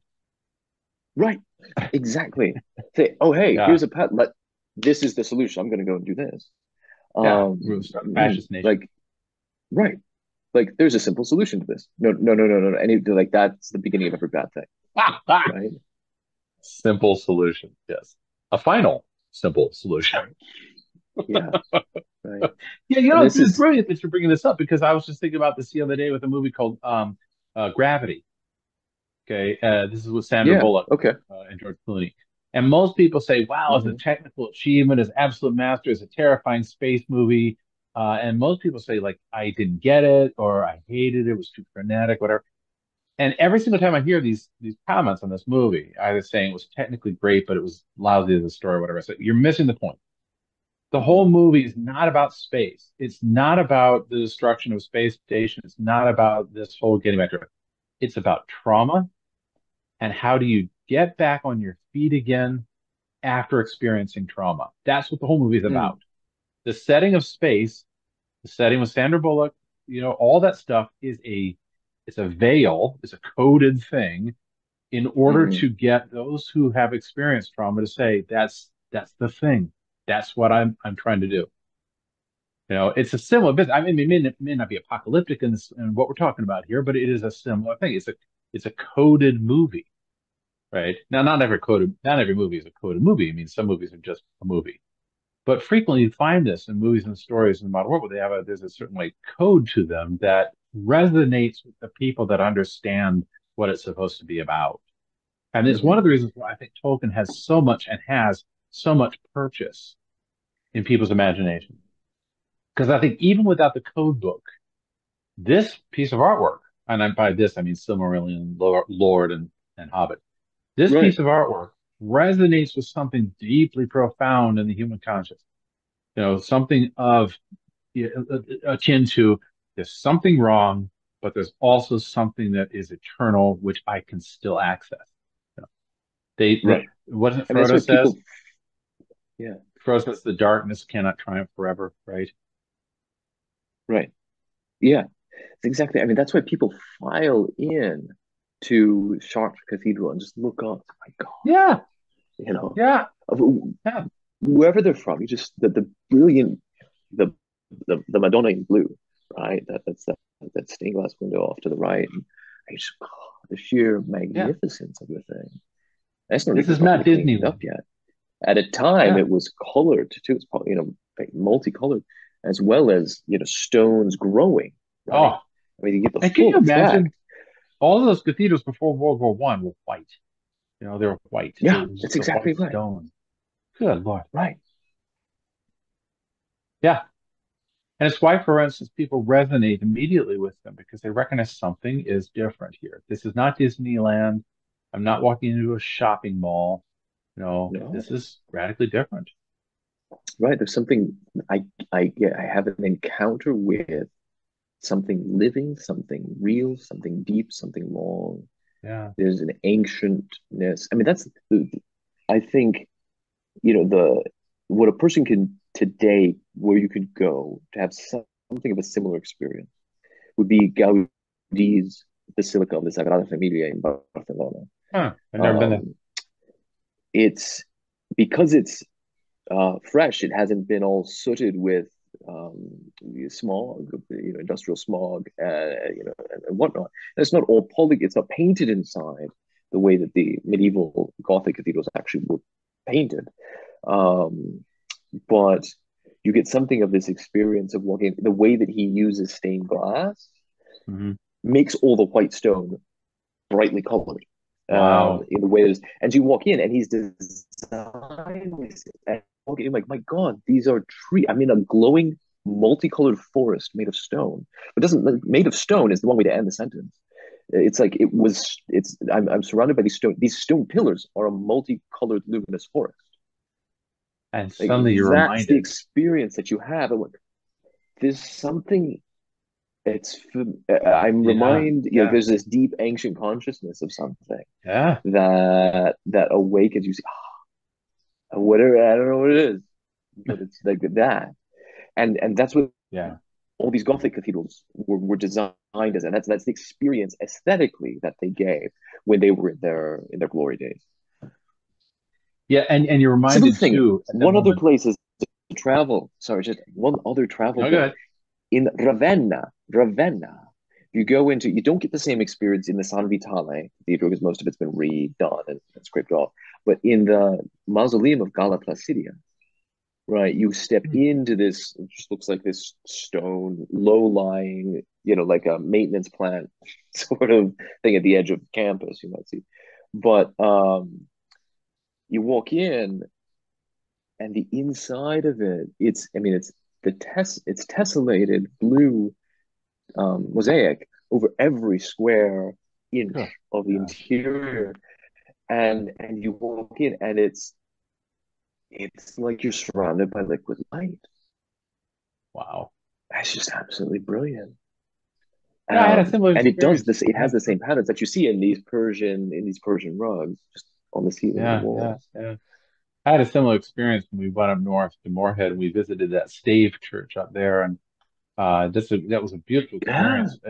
You walk in through this little door, this little, low door, which has a lip to it, and you walk in, and you're suddenly looking up into these pillars of trees, wood. It's all wood, and so these pillars of trees and the cross beams, and it's gilded, and there are icons here and there, and the light coming through it is gorgeous. It makes everything this sort of golden wood color, and it's kind of standing, and the smell, smell of the wood everywhere, and you're suddenly just in awe. You're not just standing there like, that's pretty nice joist work, Um, you're kind of standing in awe of this creation itself, and you're reminded suddenly that you're not looking at simply un uh, inanimate matter in the wood.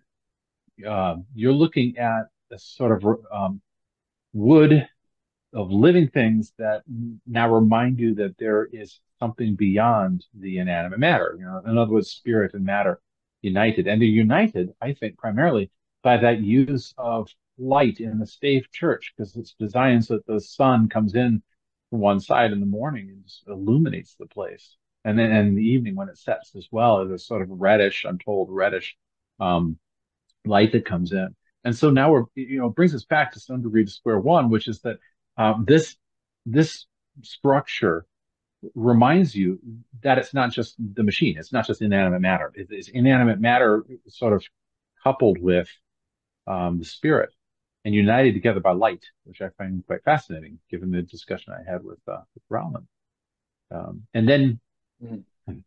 bring it full circle, but and then you have to walk out again because you have to leave and go out into the world. Ita mista est. You can't sit there and say, Right. this is my church and I'm going to hoard it and I'm going to covet it. Because the outside, this is interesting to me. I just thought of this. The outside of that stave church has shingles that are shaped like dragon scales. And there's a head of a dragon at one end and the tail of a dragon at another. So essentially the church is either in camouflage so that dragons don't get at it, or it's there as a sort of reminder that if you were to covet this as your own, it becomes a dragonish thing. It becomes the hoard and no longer the beautiful moment in time that can be swept away by a fan. Yeah, just the a growing not what's that question?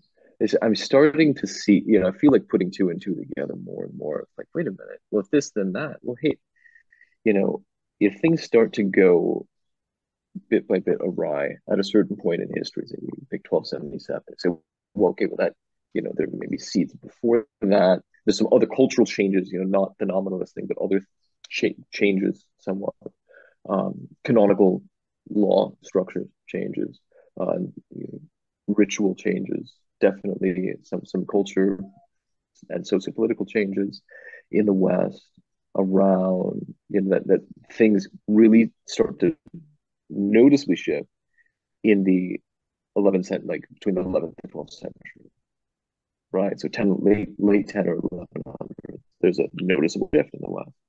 And, in 1277, it's like, okay, well, there's an incubation period, and you see in academia things start to, kind of go as they do. Um, and there's a lot of things that seem to hit around that. And the question I wonder about is that in the non-West, do you see the similar kinds of things happening, or is it just in the dominion of the Roman Church?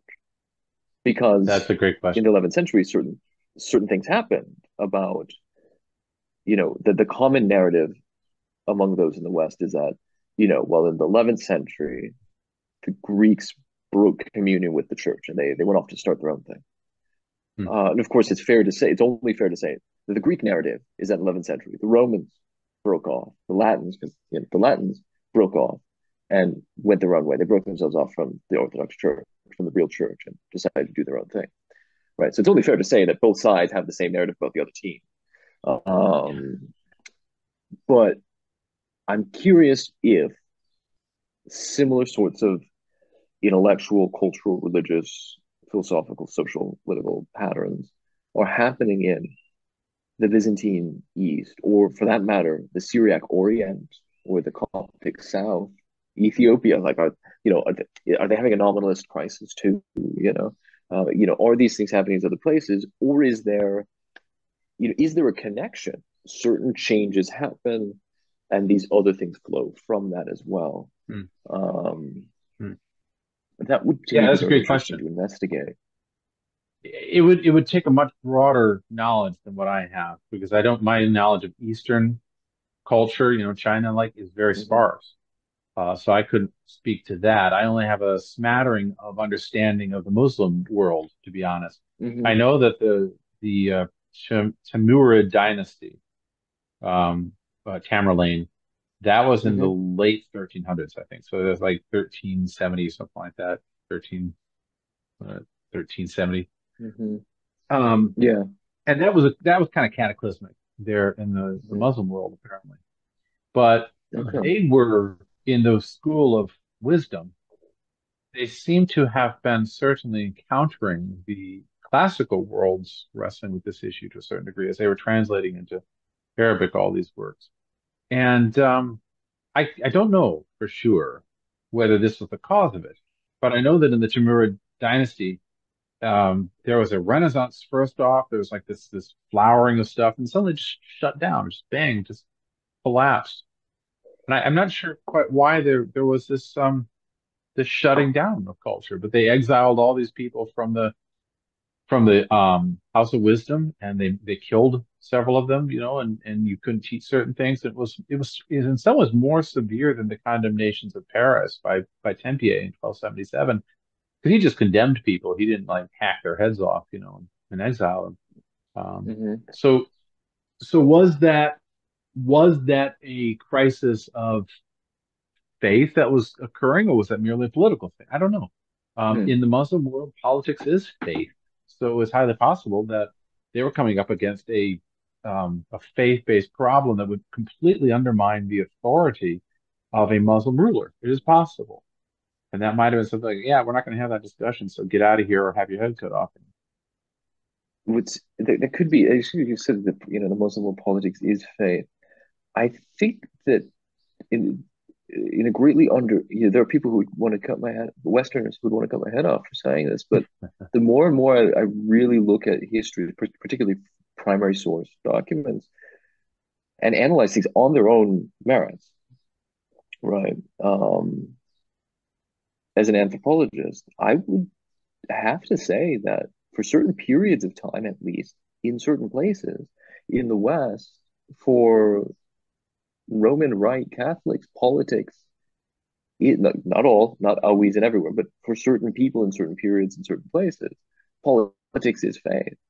It's Yes, ecclesial politics, perhaps in a lot of ways, but the claim that our, the bishop, was essentially good favor with the Bishop of Rome is determinative of your salvation. That's a political kind of like yes, that's a it is. politics and faith connected thing, isn't it? I mean, Yes, it is. Absolutely. there's a lot of and there are a lot of fights, between the Roman the emperor in the Germanic speaking lands now, Holy Yep. Roman Emperor and the Bishop of Rome over this. A lot of the spiritual stuff is at stake for political things, not just political things for spiritual causes, but that they're really not so separate. And the same goes even the 15th century, 16th century in France, certainly England, right? Um, where they're really not only are they sort of inseparably interwoven. I think I would be hard pressed to say it's not that I couldn't with intellectual honesty say that for most of the actors involved, the faith and the politics were even conceptualized as distinct realms. Right. I agree. Yeah. Um, and I Agreed. think to try and read that is anachronistic, which is why you can have a certain level. I think you have to. I think it's a wrong, maybe somewhat a wrong-headed solution, but a certain sympathy with the idea of a separation of church and state, which does not mean what most Right. Americans and French mean today, and they mean different things. But what they mean, the distinction between faith, like a faith and politics. Man, in the 15th, 16th century, when it's the birth of the nation, is of the beginnings of this notion of a nation state. It's a baby, it's in Yeah. gestation, but that the state becomes your savior. And we can criticize, oh, I see secular, the Prussians, that's bad, that's national faith in the nation state. But dude, isn't that exactly what the papal state was about too? Yeah. Oh, yeah. Like, isn't that what Absolutely. that was? Wasn't that Yep. Pope Gregory's claim? Essentially, I'm the Yeah. bishop of bishops. I'm the King of kings and Lord of lords. Basically, I'm the vicar of Christ for the first time used And for the first more time. than that, even I would say that the from the Carolingians on, maybe even the Merovingians, you had that in the French strain as Yeah, well. The French were the anointed, the kings were right, the anointed, and they right. did the will of God whenever they defended Christianity, sacked people, whatever it was, Whatever we destroyed do, the it's the will of God. it's the will of God. Yeah, right. Yeah, Hmm. the whole Albigensian crusade, for instance, seems to be that Hmm. way. Albigensians were not they were painted as a threat later, but they weren't really a threat. All the locals said, "Yeah, these guys are great. They're awesome. Yeah, but they had a lot of money. That was, take that money for the King of France, right? And Hmm. share it with the Papal States. And there's a lot of scandal in that sort of thing. But yes, I think it's very true. What I wonder about is, okay, and I know I need to do more legwork on everything, but this especially. When that split occurred there in Paris in 1277, it must have had tsunomic ripples in the rest of the academic world, at least, and probably in the political world as well, because academia Hmm. and politics were very closely tied to one another. Absolutely. So when you say you nominalists, you Aristotelian nominalists are not going to say anything else, you're not going to speak these things. These teachings by Aquinas are not going to be promulgated. And if you do, you lose your job. Well, that has a chilling effect. Obviously, it's, Hmm. that's going to be like I can't say what I want to say. I can't think what I want to think. I can't engage in a debate about this thing anymore. And so, what am I going to do? And so you can see that a lot of these guys would say, well, is there anywhere that I can go that kind of stands in opposition to shield me against this almost universal state church condemnation of what I'm doing? And the place that they went was the Holy Roman Empire, because the Holy Roman emperors had, for the longest time, had this struggle already with the Papal States. And we call Right. that the investiture controversy, which went on for years and years and years and years and years. So then you get the Germans who were like, come to us, all you tired and sick and you bedraggled, whatever. Um, Right. anyway, and they do apparently. And so Germany has this influx of intellectual thought and culture Interesting. that then propels the Holy Roman Empire to soaring heights. But it also makes a split in the West, I think, between that nominalist thing and that realist thing, Hmm. which I don't know if it happened, say, in the Muslim world. I don't know if there was a split. All the But philosophers that were exiled all went to Greece and Rome. They came to the West, yeah, basically. right. Because so here's my question though, like, do we have that? Yeah, obviously, when a thing happens in Paris, it has ripples, and they go globally Right. because the world was very connected at the time. I mean, you had Mongolian ambassadors in Paris, right? Whatever. Right. Because wait, there's a lot more stories there. Look it up, folks. You can find things. Um, other texts will be published, God willing, in the next few years. I'll get around to doing some of that stuff. But the so many things to re-present to the world that are just lying in basements. Anyway, um, the my question is, so like basic hypothesis, 11th century, Roman Constantinople definitively split. Even not definitive, Right. it still even takes a couple hundred years to really, it's not clear. Even today, look at Ukraine. It's really even not clear today where you split. It's kind of a strange thing. But let's just say, for simplicity's sake, right? There's a shift. One side infamously claims the whole rest of the world is gone to pot. We're the only legit Yeah. church, right? And yet within that, within that, all of a sudden you start to see other splits and factions, and philosophically, ecclesiologically, blah blah blah. Those same things also start happening there, and not that they Hmm. weren't happening before, but it's noticeable and remarkable. So that the typical Roman claim about Protestantism is, it's wrong because there's no one group. They all split. This is split, more splits and splits. Yep. As that from the point of view of Constantinople, they would say this. Well, that's just true of all of you all in the West. Yeah. From Constantinople, they would say West, since the 10th, 11th century, when Right. you decided to split off. And I don't know what the view from Persia looks like, Christian, Muslim, or Zoroastrian, because they look at Greece is the West already to them. What I mean. Like, do they Yeah. see things the same? Do they have the same problem? Do the Greeks have the same problem, or is this like a Western phenomenon? But Western Europe, Latin world phenomenon. Something whether or not it's related to the schism or what, is it isolated that then has ripples out, or is this more like an axial shift kind of thing everywhere around the world? More or less, it's happening within the same period. You know what I mean? Like, there's kind of two. It seems to me two possibilities: things concurrently, a global shift in consciousness or something, or is it something starts here, whatever the etiology, the origin of that new mode of thought? Is it really an isolated phenomenon? Like, does it start in Paris and spread out, or is more or less simultaneously Paris, Shanghai, Baghdad, who knows where? Are these things happening all at the same time in different places? Um, Yeah, that's a tough one, isn't it? I mean, you for know, instance, I think your that's an what interesting question. it is a very interesting question. I mean, the East-West split that occurs is still during the time of global warmth and prosperity, generally speaking, and it's still during a time when, yeah, there was collapse in the Western Church, and there were reasons for the necessity of no longer relying on Constantinople and all this. Mhm. But it's not.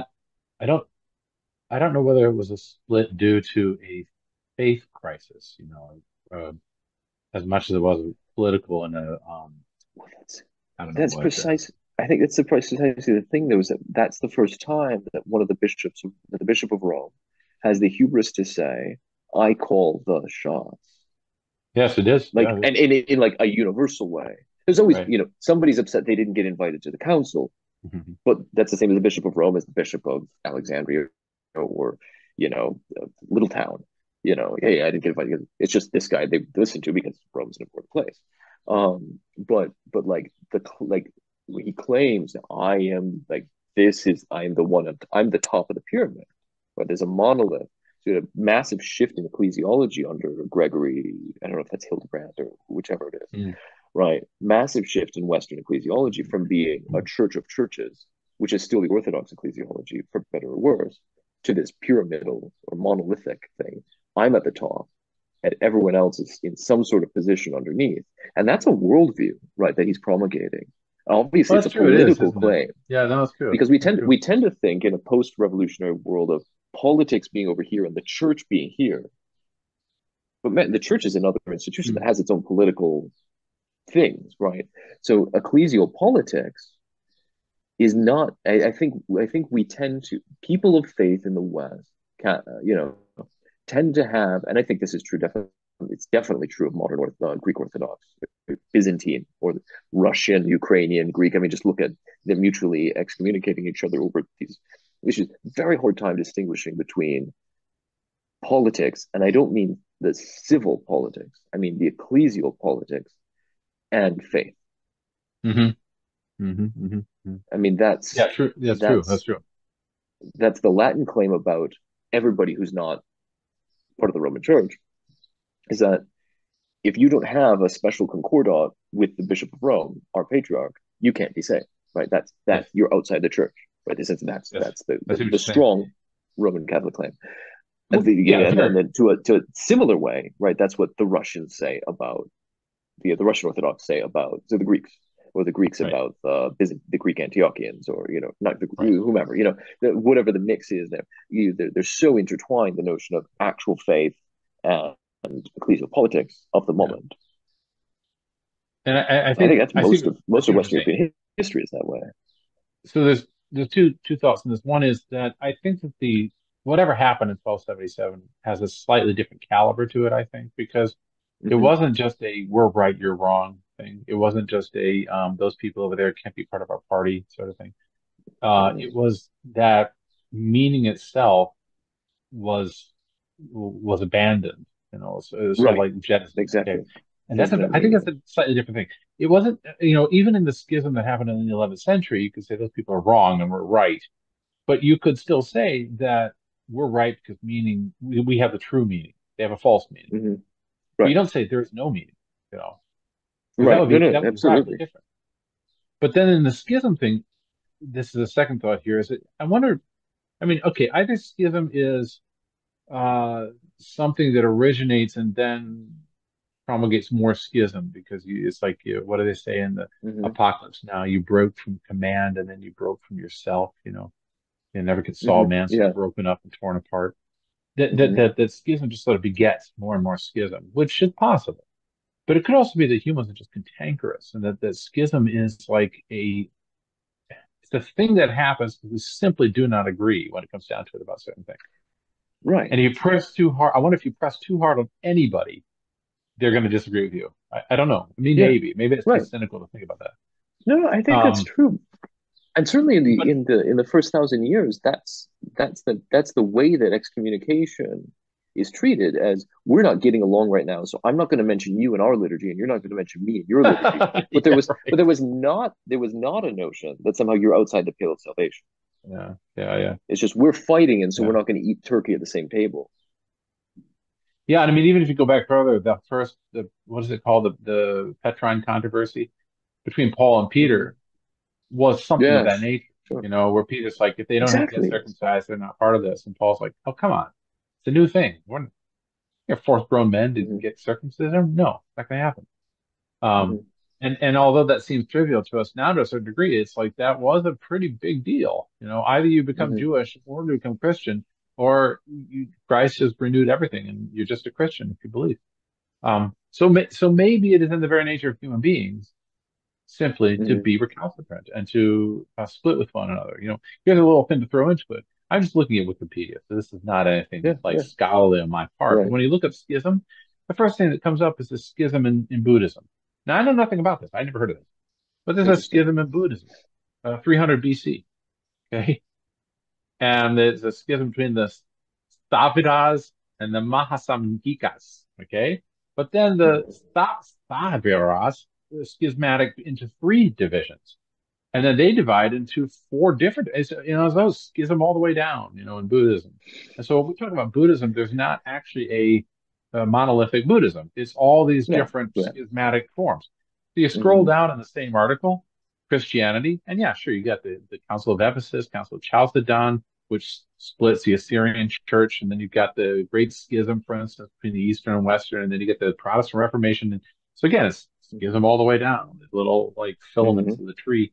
You scroll down further in the article, and you got Hinduism, right? And Hinduism is the same thing, apparently. You've got uh, was it the Kanchi math, right? Established as a Kumbhakonam mutt in 1821, right? And then that splits, and then you get all these different schisms that occur there in Hinduism, and even in Islam, right? Islam has a similar thing. So it's Shias and Sunnis, yeah. Jainism, okay. I Hmm. know nothing about Jainism. They wear the funny hats, I Pretty guess, but cool, that's pretty about it. crazy, but yeah. But they have a great schism in 367 BCE, and Hmm. 160 years after Nirvana or Mahavira, the split may have taken place gradually over 1 or 2 centuries to materialize further, and that splits into two major camps. And those two major camps then split into further camps. So I don't know. I mean, maybe in Judaism, yeah, Judaism has a schism Oh, forget thing that. too. Yeah.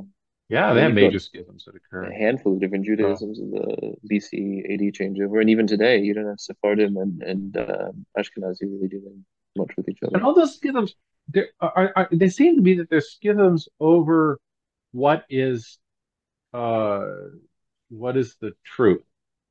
Okay. We have the truth, you don't.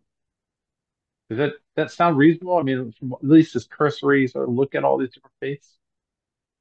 No, because I don't think so. Because in Okay. each of these examples, there are different, not just different reasons, but they what they are is not the same thing. We post Voltaire have a concept of religion as a category, and these are all subsets of that category: Jainism, Uh-huh. Buddhism, Christianity.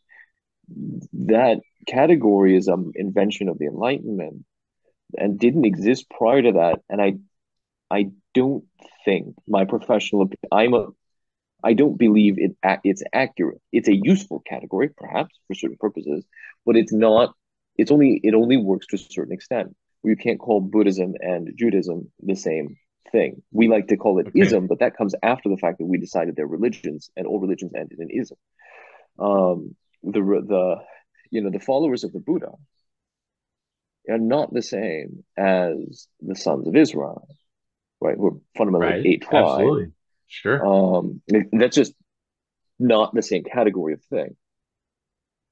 But after you invent sort of secular atheism arising out of the post-nominalistic Western phenomenon, you can look at other things who have some sort of transcendent, and we'll just categorize all of that as religion.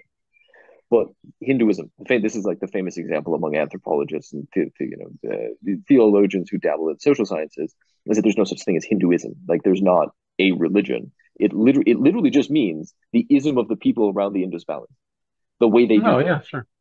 Okay. And they literally they have a bunch of different gods, and you might worship this god or that god. And what does it mean? You're devoted to a couple of different gods. It depends on the season. You worship this god because you live here, and that god also lives here in this particular forest or on this particular mountain. When you move to Right. California, you don't worship that god because they don't live there. They can't eat your sacrifice, so it doesn't matter. Like, you wouldn't pay taxes to the local municipality because you don't live in that municipality anymore. The Right. Greeks and Romans are the same kind of thing, right? You've got these different gods, but they're not ultimate cosmic powers. They're like local potentates.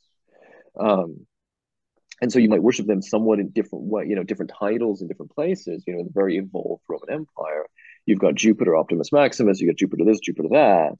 He's kind of the same guy, but he's it's it's not like you have the ancient Roman religion.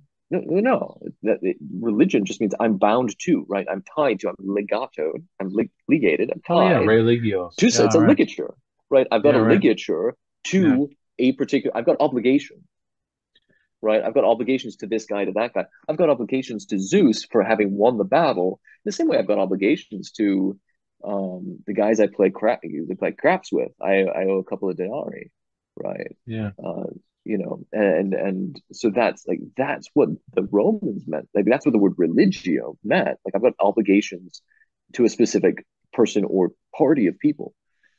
Yeah. This is why in the medievals, somebody like in Canterbury Tales, which Chaucer's talking about, going through France and visiting all the different religions. He literally means people who have bound themselves by vows to different kinds of obligations, whether the Benedictine sword, the Franciscan sword, and so on. Yeah, So this concept, it may be a separate discussion, but all that seems to get disrupted when you have people suddenly mobile on a regular basis. When we have a global economy, whatever you want to call it, exactly there's no more a ligature to a right, specific rest. You know, right. I would assume. Yeah, Um, no, I mean, it's at least it's very confused. so we're casting a baleful eye on it all because we're already in a state where we're thinking that I can be um, devoted to Christ, no matter where I go. There's no binding thing because beyond this immediate sphere of Maple Grove or whatever it is, I suppose. Mhm. But I guess what I was getting at is the disagreements that people might have, or the major splits that occurred. Are you suggesting that split itself or schism itself uh, had more to do with what they were bound to locally than it had to do with just a disagreement about meaning? Um, Yeah, I think so because so with anything we were talking about Hindus is already a contrived thing because in the same way we talk about ancient Romans, that's a really contrived thing. If we're talking about yeah, religion, which right. is a contrived category, a category that doesn't apply to that culture, to that society. Yeah. Okay. Um, but say the different ways that the religion of ethnic Hebrews was played out in the first century Mediterranean, whether they lived in Palestine, the broader Palestine, whether they lived in Egypt, right, like Josephus and company, whether they lived in Rome for that matter, or Spain, because right, you already had trade networks, people were living in different. They practiced their devotion to Hashem in different ways because they Right. were becoming literally different cultures, different subgroups of a common ethnic origin, common ethnic identity. They would all identify themselves as sons of Israel, belonging to this or that particular tribe, the 12 tribes. But they would worship a little differently. Their prayers would be a little different, or what it means to keep kosher might look a little different in Okay. southern Persia than it does there. But it's not like, we wouldn't say that those are schisms in the same way that you have between Constantinople and Rome. Now we get to that, or more importantly, we get to some of the Oh, ecumenical councils where there's a split. yeah. Officially, like Ephesus is a split over doctrine of truth, right? Is this true? Right. Is the truth what you say, or is the truth what these guys say? Right. And Ephesus, Chalcedon, okay. Between Rome and Constantinople, it's ostensibly about a political power. Does the Right. Bishop of Rome have more power than the Bishop of Constantinople or not? And they disagree. And that's where the split comes. It's not over truth, it's over power. But with the ecumenical Which is councils the and the form of groups truth. that Which is the truth. it Which is the is, truth. it is, Yeah. it is, yeah. Is it true that your powers that you're more that pig is more equal than this pig? Yeah, that's Yeah. that's a truth claim. But it's not a dogmatic doctrinal kind of thing Yeah. per Okay. Yeah. se. Right. It Granted. evolves Granted. later to sort of backfill justify it on both Right. sides. But Sure. in the moment, it's more about who has sway in certain territories and so on. Okay. Who has to listen to somebody else's beckoning? When they call, do I have to answer? Do Mm. you have to answer when I call? But recent scholarship in the last 60 years um, has shown that really the biggest beef with, say, something like the Council of Chalcedon had to do with whether or what it was just as much. So if you look at the divisions, those who split after the Council of Chalcedon did not accept the decisions of the Council of Chalcedon, because a council, just like a Congress bill, is never about just the one thing at the front Hmm. page. It also includes a lot of other things dog-eared into there. Right. But one observation you can see on a map is the people who did not accept the Council of Chalcedon was everybody outside the boundaries of the Roman Empire. Those who did accept the Council of Chalcedon was pretty much everybody inside, with some exceptions. Yeah. And when you look at the Acts, the Council of Chalcedon defined, well, Christ has he's one person in two natures. He's one Right. hypostasis with two feces, which does not mean the same thing as the Latins mean. That comes later. But what it means in Latin, I should say, from Greek. But there was disagreement about that. But there's disagreement sort of all across the board in all geographies in different ways of how that's expressed best, largely clustering around linguistic groups with some variation. But right under that was also the definitive claim that all the bishops agree Constantinople has optimum supremacy right after Rome, above Antioch, above Alexandria, which are Petrine sees. So there were three apostolic after Jerusalem's destroyed. The three apostolic sees: Antioch, where Peter was the first bishop of Antioch; Rome, where Peter was the first bishop of Rome; and then Alexandria, where Peter's protege Mark was the first bishop. Those are the Yeah. only three apostolic patriarchates. After Constantinople becomes the new Rome, they decide, hey, we're the new Rome, so we're second only to Rome. We're above Antioch and Alexandria. Well, guess who didn't agree to the Council of Chalcedon? The Church of Alexandria and the Church of Antioch. Alexandria. I said nuts to Yeah. that, Yeah. Yeah. right? Yeah. So it's just as much about that as it is about a dogmatic or doctrinal claim, which the dogmatic Yeah. doctrinal claims have actually been reconciled. Like the respective patriarchs of those churches today, and including the Bishop of Rome, patriarch of the West, the Roman Church, have agreed as to do all the best theological things together. Yeah, we the expression is more or less meaning indicating the same thing. It's just put in different terminology. So there's a fundamental agreement on what we mean and what we intend, and not just on the nomina, not just on the words, right, but on the Hmm. meaning. Hmm. Hmm. And there's still just all the political problems. I mean, ecclesial politics, not emperor politics, but ecclesial Yeah. politics. Who's going to tell who to dance? Yeah. Yeah, Yeah. exactly. Huh.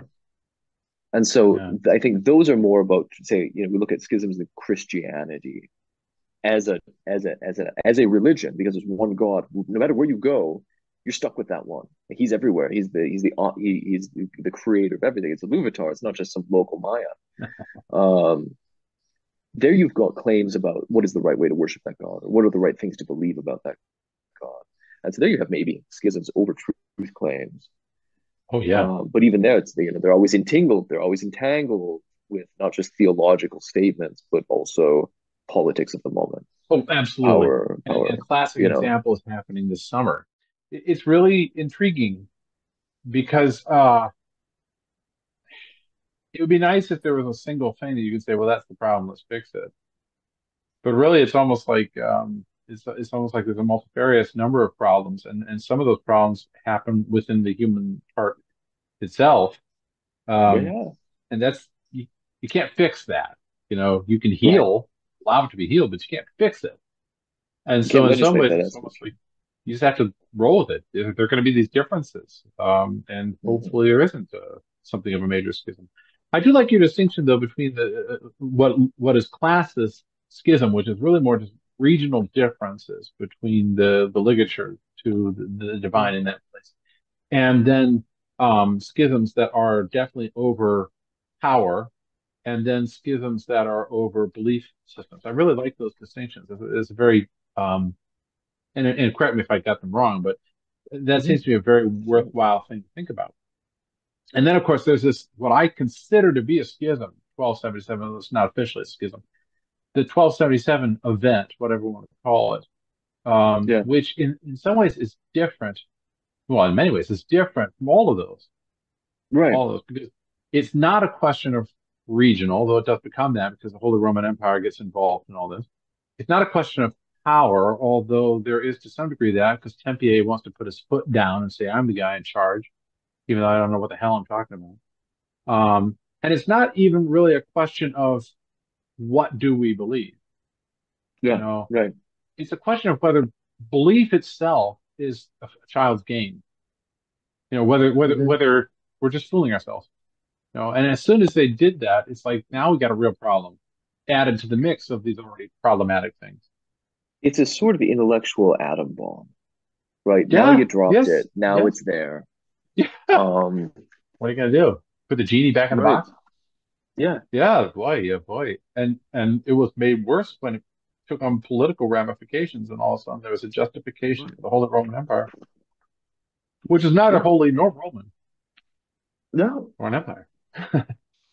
But all of a sudden you had them being able to say, well, we have the power over Rome because power is, religion and power are simply man, they're constructions. And so we're constructing it the way we want, and too bad for you. And that kind of Hmm. lasted even into the modern era, where, as the Supreme Court says, every individual has the right to construct their own reality.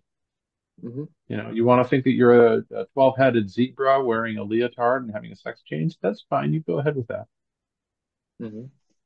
I mean, that's cataclysmic as far as I can tell. That's an end game, as you said, an atom bomb.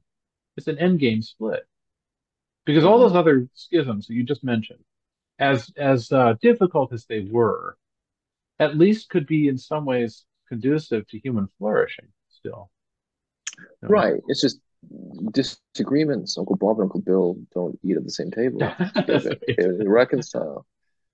And everybody was like okay with it. Like that's not, it doesn't affect the day-to-day life of ordinary people. It just means you don't hear this name at the liturgy, you hear that, you different name instead. Or, you Yeah, know, yeah, and it's with Gregory excommunicating everybody else, so we're going our own way.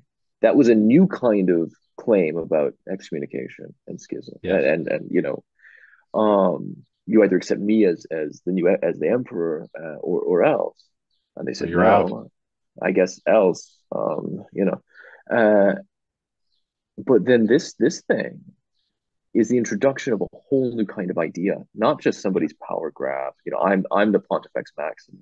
No, because there's always been somebody claiming I'm the top dog. That's normal human stuff, right? Nobody likes it. You're the top dog, and none of the other kids want to play with you anymore. So you go isolate yourself and create your own kingdom, whatever. Okay, fine, right? But people do that. People have done that for all history. Cain does that, right? This famously. yeah, Um, uh, but the nominalist thing, no, that's the introduction into humanity of a whole new line of thinking, yeah. To use and your that analogy, it's not just a disagreement between Uncle Bill and Uncle Bob. It's that there is no Uncle Bill. right, Not just who's going to be or top dog. It's that there is no top and there is no dog. right. There's no And turkey. We're not having Thanksgiving. There never was. yeah. And Oh, at that point, what you're left with, I think, is simply the will to power. It's who's got the bigger bingo. bomb? Who's got the bigger bomb? Right? It is, and that's.